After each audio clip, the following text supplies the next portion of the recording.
indaba yakho no Naledi, you know, it's quite a thing that has a lot of people worried, Mahu, you know, so much so because, I mean, both of you guys are from KZN and you guys are doing great and you guys are super talented. But then when we see the tiffs on social media, is there maybe not another way to sort out whatever that's happening? That drama. Ukuthi yaqala ngamanga yabo uma ngabe sifike wasuwaqamba manga. And worst part, she started my sister kwaba khona drama okay.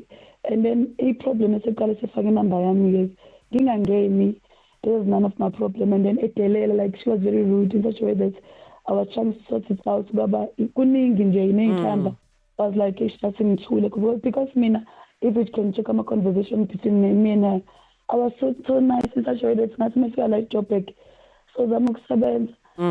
She's very rude to me. That no, let me keep quiet. So bekala nje ezindlela zakhe. Angazi ukuthi ngazama kanjani but yo it's difficult angazi. Usamncane. Enye into ngengisho usamncane because kuningi engikubonile nangikwazile ukubamba i-industry ngendlela. But ezinye indlela mfethu ezinye izinto kumele uthule yabo. Kumele uthi especially namncane uzothuka mhlawumbe ngiyasazothuka ngoba ngikhuluma. But enye into kumele ayenze. Yeah. Kwezinye izinto just ignore. Abantu mabekuthuka nami ngingafika bangithukile kaningi. Iziba simple. Yeah.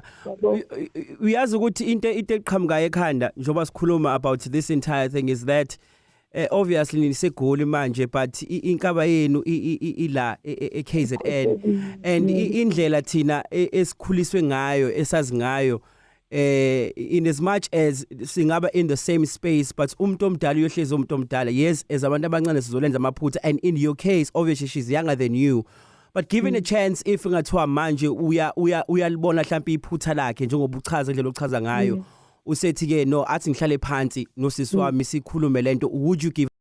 Hello Mzansi, welcome to Mkhosi Mzansi. If today is your first time visiting this channel, please do it right and click the subscribe button and also don't forget to smash the like button. Uma who began an interview laphana ku Gagasi FM and they were asking her about a fallout yakhe Naledi aphiwe. Siyakhumbula there was a time labe bathukana khona kuma social media so lenzaba lana iqale between Naledi and uMahu's sister kwagcine osekungena uMahu and ungena so because uNaledi walikha inamba yamahu lapha kuma social media platforms kwamkwatisa lokho and uyasho ukuthi uNaledi amncane so akafuni nje kubuke ngazuthi uyamgqinela or something and people are saying ukuthi it seems like lo Naledi lona uthanza kulwa nawo wonke umuntu wonke umuntu nje ufuna kulwa naye not so long ago beka accuse uFifi Cooper of stealing her phone and people were saying ukuthi